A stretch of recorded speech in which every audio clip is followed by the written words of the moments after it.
Manipulation obviously has a bad connotation. Leadership has a good connotation. If I'm manipulating you, I'm trying to get you to do something that's going to benefit me. If I'm leading, I'm trying to get you to do something that's going to benefit you, it's going to benefit the team, and it's going to benefit the mission.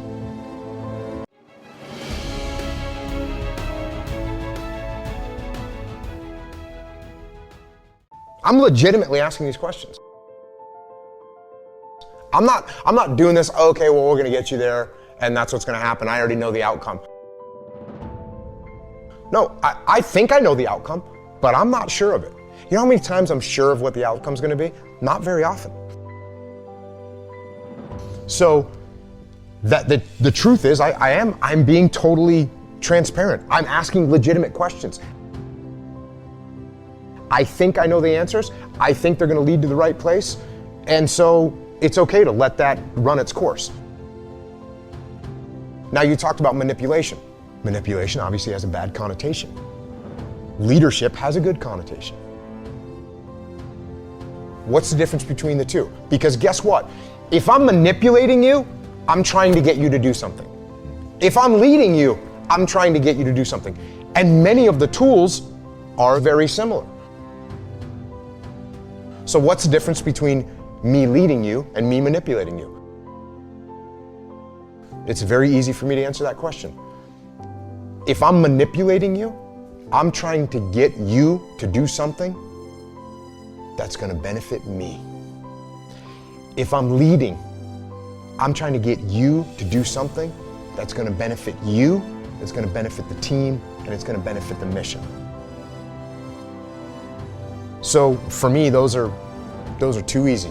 Those are too easy. It's real obvious. And by the way, if I'm a manipulator, I can get away with that for a little while, but eventually you're gonna look at me for what I am.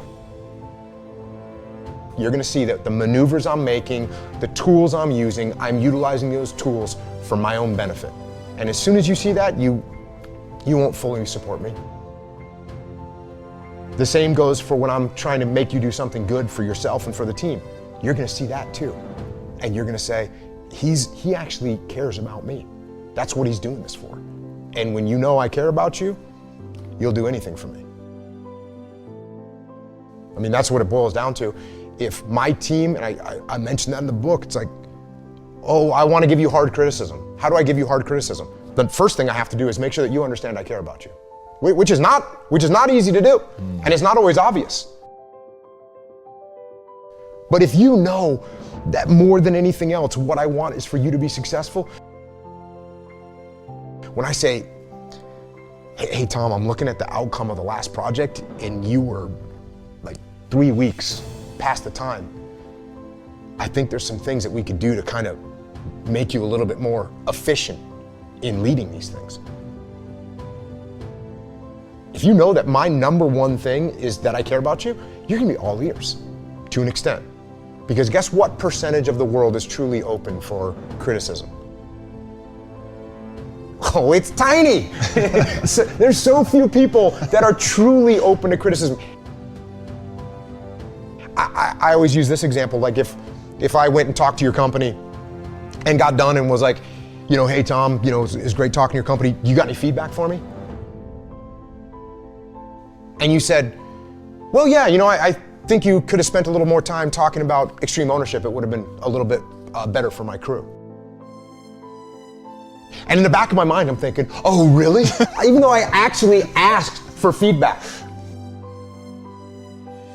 I'm getting mad, my ego's perking up. So most of the time, people don't want to get that direct feedback.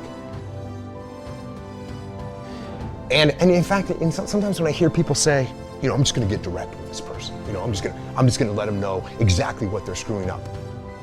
Almost always, that's a bad idea. Now, and there's some people that sit there and they say, well, that's weak or whatever, but it's not. Because I'm gonna get the message to you, I'm just gonna deliver it in a way that you accept it more, that your mind is open to it. That's what I'm trying to do as a leader, as a friend, as someone that cares about you. hey, look, I need to get this information to you. Now, this will escalate over time. And if I've tried, if I said, hey, Tom, I think we could do this better, and you still fail. And I say, hey, Tom, maybe you should try this, and you still fail. And then I say, hey, Tom, I think this is the way you should go, and you still fail. And then I'm going to get to a point where I'm saying, listen, Tom, this isn't working. The way you are doing this is not working. And I told you this, and I told you that, and I told you the other thing. And what I'm trying to say is that you need to change this part of your game. It is hurting you. So sometimes it gets there where I've totally exhausted every conversation that I can think of. You know how often I escalated to that point in my career, my life? Like almost never. Almost never do you get someone that is so thick-headed that they're not going to listen to you. And when they are, it's because they have a giant ego. It's because their ego, they can't see the fact that, oh, I'm making some real bad mistakes. And by the way, when you've delivered them that final message of like, hey, here's exactly what you're screwing up, what they say is, no, you just don't know what it's like in my shoes. And that's when you know you can't help them.